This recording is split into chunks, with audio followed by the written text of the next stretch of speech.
Assalamu alaikum, my dear students. Hope you all are doing good. In this very lecture, we are going to discuss about exercise 2.5. We have a question: solve the following linear equations. So, question number 1 is x by 2 minus 1 by 5 is equal to x by 3 plus 1 by 4. सबसे पहले while writing solution we copy our question. तो हम अपने question को copy करेंगे, उसके बाद transposition का यूज़ करेंगे। जो वेरिएबल्स हैं बेटा, इसमें ये वेरिएबल हैं और ये वेरिएबल्स हैं, तो वेरिएबल्स को बेटा हम एक साइड शिफ्ट करेंगे, कांस्टेंट्स को दूसरी साइड। तो x बाई 2 यहाँ पे वेरिएबल है x बाई 3। जब हम इसको यहाँ शिफ्ट करेंगे, इसकी साइन चेंज हो जाएगी, ये बनेगा x बाई 3। उसके बाद 1/4 माइनस 1/5 जब यहाँ पूछेगा, ये बनेगा प्लस 1/5। तो हम अब बेटा क्रॉस मल्टीप्लिकेशन करेंगे। 3 into X is 3x, minus 2 into X is 2x, 3 2 are 6। फिर इसी तरह 5 1 आर 5, 4 1 आर 4, 5 4 आर 20। उसके बाद 3x minus 2x is x divided by 6। 5 plus 4 is 9 divide by 20। उसके बाद बेटा क्रॉस मल्टीप्लिकेशन हम करेंगे। 20 into X is 20x, 9 into 6 is 54। तो यहाँ से x का वैल्यू क्या आ जाएगा, 54/20। फिर हम 2 से कैंसिलेशन करेंगे। 2 इंटू 27 इज़ 54, 2 10 आर 20। तो हमारा जो आंसर आ गया वो आ गया 27/10। उसके बाद moving on, question number 2, we have a question: n by 2 minus 3n by 4 plus 5n by 6 is equal 21। तो यहाँ पे मोस्ट वेलकम, वेरिएबल्स पहले से ही एक साइड में है, तो कांस्टेंट यहाँ पे 21 है, ये दूसरे साइड है। जब हम बेटा एलसीएम निकालेंगे डिनोमिनेटर्स का 2 4 और 6 का, अगर हम जल्दी जल्दी एलसीएम निकालेंगे 2 4 और 6 का, वो 12 आ जाएगा। कैसे, 2 1 आर 2, 2 2 आर 4, 2 3 आर 6। फिर हम फिर से 2 से निकालेंगे, 2 1 आर 2, यहाँ पे 3 आ जाएगा। अब 3 से निकालेंगे, 1 नीचे आ जाएगा, 1 नीचे आ जाएगा, 3 1 आर 3। अब 3 2 आर 6, 2 आर 12। अब हमने जब एलसीएम निकाला है 2 4 और 6 का, वो 12 आ गया। उसके बाद तो हम यहाँ पे एलसीएम लिखेंगे 12। अब 2 को हम किससे मल्टीप्लाई करेंगे, वो 12 आ जाएगा। 2 6 आर 12। ऊपर भी n को 6 से मल्टीप्लाई करेंगे, n into 6 is 6n। Right, इसी तरह 4 3 आर 12। 3n को भी 3 से मल्टीप्लाई करेंगे, 3 3 आर 9n प्लस 6 2 आर 12। इसी तरह जो 5 है ऊपर, उसको भी 2 से मल्टीप्लाई करेंगे, 5 2 आर 10। तो हमारे पास जो बेटा आंसर आ गया वो आ गया 6x माइनस 9x। जब हम 6x को 9x सब्ट्रैक्ट करेंगे, हमारे पास बचेगा -3x प्लस 10x। अब जब हम 10x को सब्ट्रैक्ट करेंगे -3x, we are left with 7x/12 is equal 21/3। अब हम कैंसिलेशन बेटा करेंगे, 7 1 आर 7, 7 3 आर 21। तो हमें यहाँ पे क्या मिला, हमें यहाँ पे मिला x into 1 is x equal 12 into 3, 12 into 3 बेटा होता है 36। उसके बाद हमारे पास है बेटा question number 3: x plus 7 minus 8x/3 is equal to 17/6 minus 5x/2। सबसे पहला स्टेप वही है, हम क्वेश्चन को कॉपी करेंगे, उसके बाद हम ट्रांसपोजिशन का यूज़ करेंगे। जो वेरिएबल्स हैं वो एक साइड रखेंगे, कांस्टेंट्स को दूसरे साइड रखेंगे। तो यहाँ पे वेरिएबल x हैं और ये हैं 8x, क्योंकि इसके साथ वेरिएबल लगा हुआ है। दूसरा वेरिएबल टर्म ये है -5x/2। तो हम बेटा क्या काम करेंगे, इस 5x2 को यहाँ शिफ्ट करेंगे। तो हम लिखेंगे x, जिसको कुछ नहीं डिवाइड होता है इसको 1 होता है, -8x/3।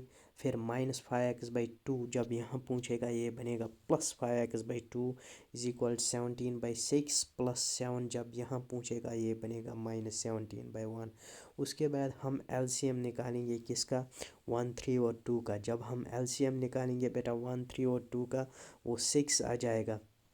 तो हम अपनी लंबी लाइन खींच लेंगे wire with writing 6 as LCM. उसके बाद बेटा हाँ, उसके बाद हम काम क्या करेंगे, 1 को किससे मल्टीप्लाई करेंगे, वो 6 आ जाएगा।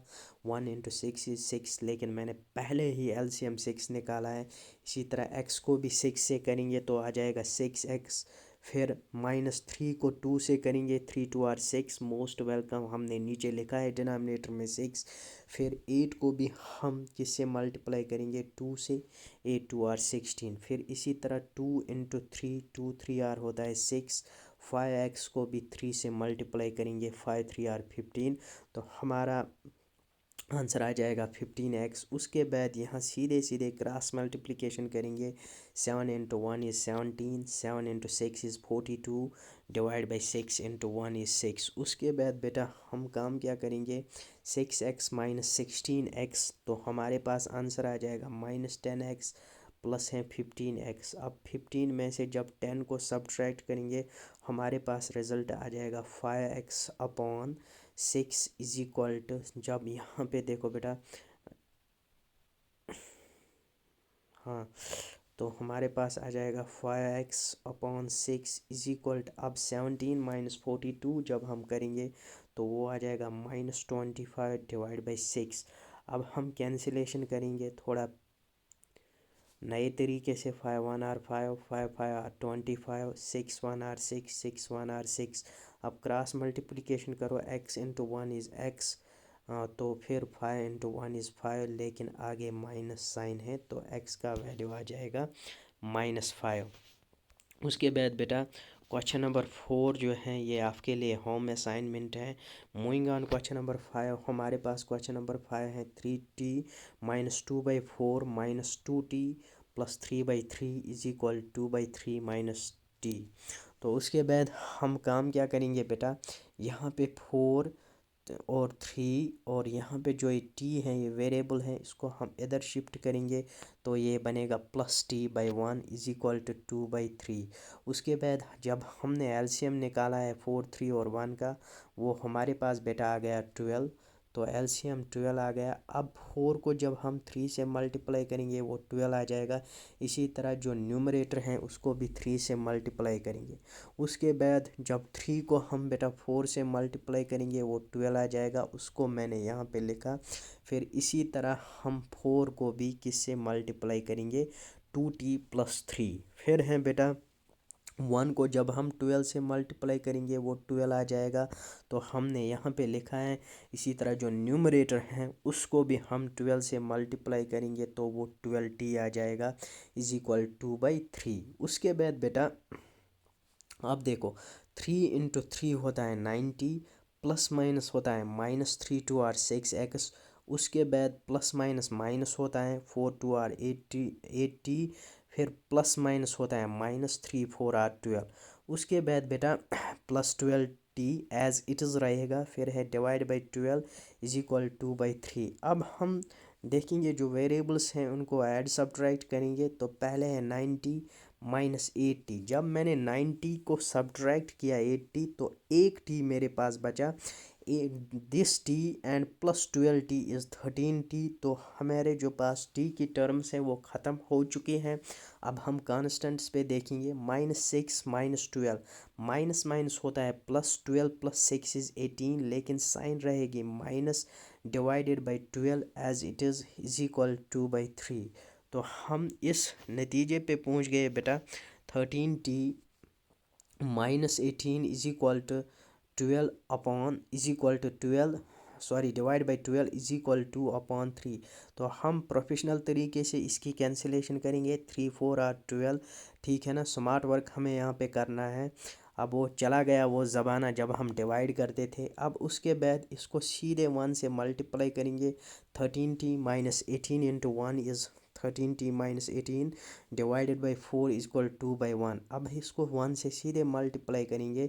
13t -18, जब हम नंबर को 1 से मल्टीप्लाई करेंगे तो नंबर वापस आता है 2 4 आर 8। उसके बाद बेटा हम वही कंसेप्ट यूज़ करेंगे, तो सिंपल इक्वेशन बन गई यहाँ पे लीनियर इक्वेशन। अब हम ट्रांसपोजिशन का योगदान करेंगे, तो 13t इज इक्वल टू 8 अपनी जगह रहेगा, जो ये -18 है बेटा ये शिफ्ट हो जाएगा, तो ये +80 बनेगा। तो हमारे पास 13t इज इक्वल टू 18 + 8 होता है 26। फिर हम स्मार्ट वर्क करेंगे, यहाँ पे 13 1 आर 13, 13 2 आर 26। तो हमारे जो t का आंसर है वो 2 आ गया। पहले मैं पानी पीऊँगा बेटा। हाँ, उसके बाद हमारे पास है question number 6, m-1/2 is equal to 1-m-2/3। जहाँ पे कुछ नहीं डिवाइड होता है, डालो वहाँ पे 1 डिवाइड, दिक्कत वाली बात नहीं है। तो m/1 -m/1 फिर ये जो -m-2/3 है, जब हमने इसको ट्रांसपोज किया है तो ये बनेगा +m-2/3 इज इक्वल टू 1। अब बेटा हम एलसीएम निकालेंगे, किस किस का, 1 2 3 का। जब हम 1 2 3 का एलसीएम निकालेंगे वो 6 आ जाएगा। फिर हम यहाँ से बड़ी लाइन खींचेंगे, 6 विथ 6 एलसीएम। अब मुझे बता, 1 को जब हम 6 से मल्टीप्लाई करेंगे तो वो 6 आ जाएगा। इसी तरह m को भी 6 से मल्टीप्लाई करेंगे तो 6m आ जाएगा। इन द सिमिलर वे जब हम 2 को 3 से मल्टीप्लाई करेंगे वो 6 आ जाएगा। इसी तरह न्यूमरेटर को भी 3 से मल्टीप्लाई करेंगे तो आ जाएगा 3 × m-1। इसी तरह बेटा जब 3 को 2 से मल्टीप्लाई करेंगे वो 6 आ जाएगा। इसी तरह जो न्यूमरेटर है उसको भी 2 से मल्टीप्लाई करना है इज इक्वल टू 1। उसके बाद अब देखो बेटा 6m 3 × m is -3m, minus minus होता है +3 1 are 3, +2 × m is 2m, minus minus होता है +2 2 आर 4, सॉरी प्लस माइनस होता है -2 2 आर 4। तो यहाँ पे -4 आएगा इज इक्वल टू 1। उसके बाद अब हम देखेंगे बेटा जो m वाले टर्म्स हैं उनको ऐड सब्ट्रैक्ट करेंगे। तो पहले 6m - 3m, जब हम 6m में से 3m सब्ट्रैक्ट करेंगे तो हमारे पास बचेगा 3m। फिर इस 3m को 2m से ऐड करेंगे तो आ जाएगा 5m। अब यहाँ पे देखो +3 - 4, प्लस माइनस माइनस होता है, 4 - 3 is -1 divided by 6 is equal to 1/1। फिर से हम बेटा क्रॉस मल्टीप्लिकेशन करेंगे, 5m - 1 × 1 is 5m - 1, 6 × 1 is 6, 6 1 are 6। उसके बाद वेरिएबल्स एक साइड रखेंगे, कांस्टेंट्स दूसरी side. 5m is equal to 6, जब हम 1 को ट्रांसपोज करेंगे ये बनेगा +1 इज इक्वल टू 7। तो 5m इक्वल टू 7, यहाँ से हमारे पास m का वैल्यू आ जाएगा 7/5, क्योंकि ये प्राइम नंबर्स हैं, यहाँ से कैंसिलेशन नहीं हो जाएगी। तो 5 मल्टीप्लिकेशन में है, जब बॉर्डर पार हो जाएगा तो ये डिवाइड में पहुँचेगा। तो हमारा जो आंसर है वो 7/5 आ गया। उसके बाद क्वेश्चन नंबर 7 हमारे पास है। अब question simplify and solve the following linear equations. इनको भी सिंप्लीफाई करना है और सॉल्व करना है। सिंपल है बेटा, 3 × t - 3 is equal to 5 × 2t + 1। ये सिंपल पार्ट है, ये आप खुद करोगे। मैं अब क्वेश्चन नंबर 8 करूँगा। तो क्वेश्चन नंबर 8 है बेटा, 15 × y - 4 -2 × y - 9 + 5 × y + 6 is equal to 0।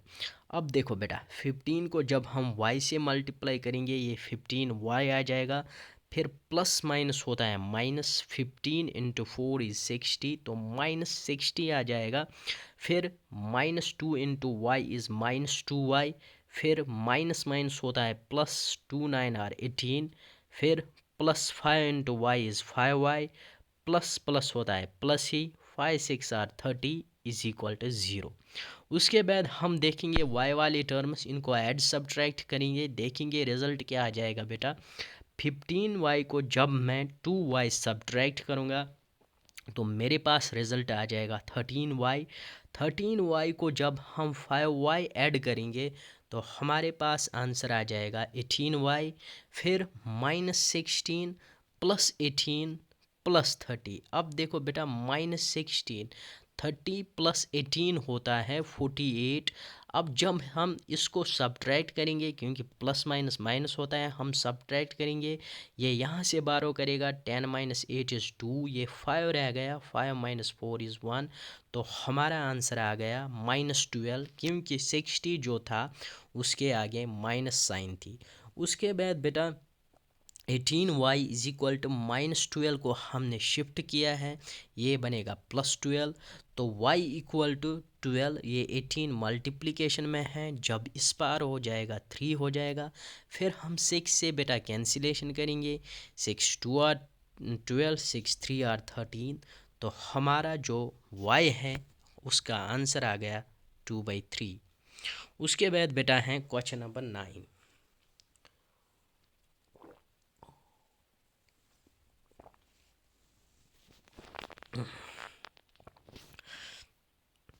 हाँ, क्वेश्चन नंबर 9 है 3 × 5z-7, फिर -2 × 9z-11 is equal to 4 × 8z-13 -17। देखो बेटा, सबसे पहले हम क्वेश्चन को एज इट इज़ कॉपी करेंगे, उसके बाद नेक्स्ट स्टेप अब हम बारी बारी से मल्टीप्लिकेशन करेंगे।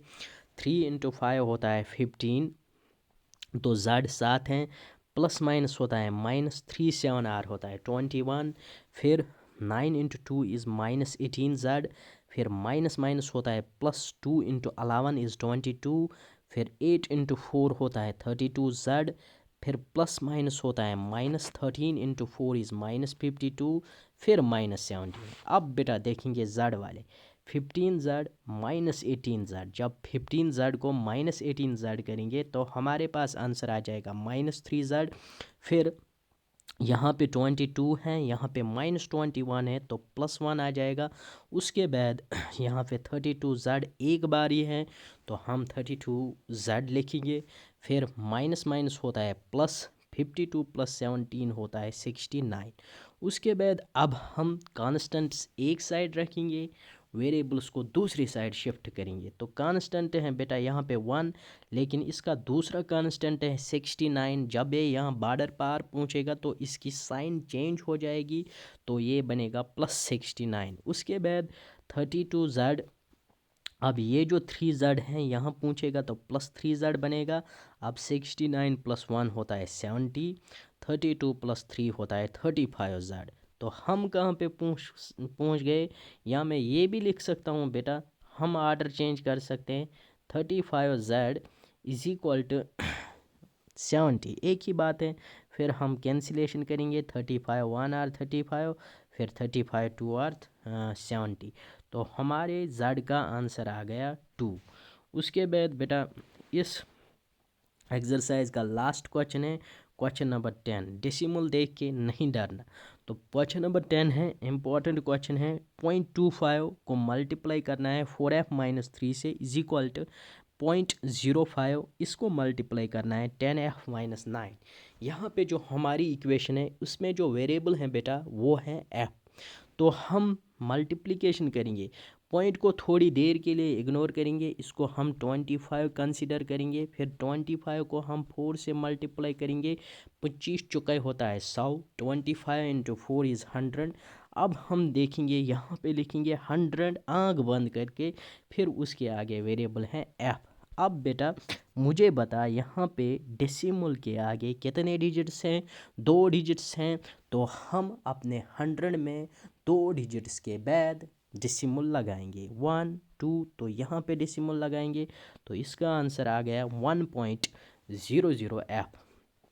फिर प्लस माइनस माइनस होता है, हम फिर से डेसिमल को थोड़ी देर के लिए इग्नोर करेंगे, 25 × 3 होता है 75। फिर देखेंगे डेसिमल के बाद 2 डिजिट्स हैं, तो 2 डिजिट्स को छोड़ के हम डेसिमल लगाएंगे, तो इसका आंसर आ गया 0.75। यही बस टेक्निकल पॉइंट है, यही मैंने यहाँ पे लिखा। उसके बाद बेटा है 0.05 को 10 से मल्टीप्लाई करेंगे, फिर से हम डेसिमल को इग्नोर करेंगे, तो हम सीधे 5 लिखेंगे into 10 is equal to 5 10 r होता है 50। अब डेसिमल के बाद 2 डिजिट्स हैं, तो हम 2 डिजिट्स के बाद डेसिमल लगाएंगे, तो 1 2 डिजिट, तो यहाँ पे डेसिमल आ जाएगा, तो इसका आंसर आ जाएगा 0.50 F। उसके बाद प्लस माइनस होता है माइनस, फिर से हम थोड़ी देर के लिए डेसिमल को इग्नोर करेंगे। 5 × 9 होता है 45। अब देखेंगे डेसिमल के बाद दो डिजिट्स हैं 1 2, तो हम लिखेंगे 0.45। ऑलराइट, देखो उसके बाद मैंने आपको बताया डेसिमल के बाद सिर्फ नंबर का वैल्यू होता है, ज़ीरो का वैल्यू नहीं होता है। तो 1.00 ना इसका कुछ वैल्यू है ना इसका कुछ वैल्यू है, इसको हम सीधे 1 लिख सकते हैं। वही मैंने यहाँ पे किया 1F। फिर minus 0.75 is equal to 0.50F minus 0.45। उसके बाद देखो बेटा, अब हमारे पास ये इक्वेशन बन गई जिसमें वेरिएबल f है और कांस्टेंट से। अब हम f वाले को एक साइड रखेंगे, जो कांस्टेंट है उनको दूसरी साइड शिफ्ट करेंगे। तो 1F यहाँ पे 0.50F है, तो 0.50 को मैं लिख सकता हूँ 0.5, क्योंकि डेसिमल के बाद सिर्फ नंबर का वैल्यू होता है, ज़ीरो का वैल्यू नहीं होता है। तो 1F minus 0.5F is equal to minus 0.45 plus 0.75, क्योंकि ये माइनस यहाँ पूछा तो प्लस बनेगा। उसके बाद बेटा सीधा हम देखेंगे, जब हम एक को आधा सब्ट्रैक्ट करेंगे 0.5, तो हमारे पास आंसर आ जाएगा आधा। This means 0.5F is equal to 0.30। अब समझ लेना बात को, यहाँ पे हमारे पास आ गया 0.5F इज इक्वल टू 0.30। अब हमारे पास f का वैल्यू क्या आ जाएगा 0.30। ये मल्टीप्लिकेशन में है, जब यहाँ पूछेगा ये डिवाइड हो जाएगा 0.f, तो हम कैंसिलेशन करेंगे सीधे। 5 1 आर 5, 5 6 आर 30, ज़ीरो तो अपनी जगह रह जाएगा, तो इसका आंसर आ जाएगा 0.6। समझ आया? तो f इज इक्वल टू 0.6। एक तरीका ऐसा है, दूसरा तरीका ऐसे है बेटा, देखो 0.5F इज इक्वल टू 0.30। तो f का वैल्यू किसके बराबर आ गया 0.30 डिवाइडेड बाई 0.5। अब देखो बेटा, इस 0.30 को मैं लिख सकता हूँ 30 अपॉन डेसिमल के बाद कितने डिजिट्स हैं, दो डिजिट्स, और डेसिमल के बदले आता है 1, तो इसको हम लिख सकते हैं 30/100, क्योंकि 30/100 होता है 0.30। फिर हम डिवाइड ऐसे लिख सकते हैं, 0.5 को लिख सकते हैं हम 5/10, आराम से लिख सकते हैं, दिक्कत वाली बात नहीं है। उसके बाद इज इक्वल टू 3/100। अब जो ये डिवाइड है बेटा, इसको हम मल्टीप्लिकेशन में चेंज करेंगे, लेकिन ये जो दूसरी फ्रैक्शन है इसको पलट कर हम मल्टीप्लाई करेंगे। तो हमारे पास आ गया रिज़ल्ट ऐसे, f इज इक्वल टू, हाँ, 30/100 डिवाइडेड बाई 5/10। तो हम इसको चेंज करेंगे किस में बेटा, इनटू में। तो इस फ्रैक्शन को पलट कर मल्टीप्लाई करेंगे, 10/5, ये ज़ीरो कैंसिल, ठीक है ना, 5 1 आर 5, 5 6 आर 30। उसके बाद 6/10, जब 6/10 को 6 को 10 से डिवाइड करेंगे, डेसिमल के बाद एक डिजिट आ जाएगा, तो इसका आंसर आ गया 0.6। I hope you have enjoyed this very session. Thank you.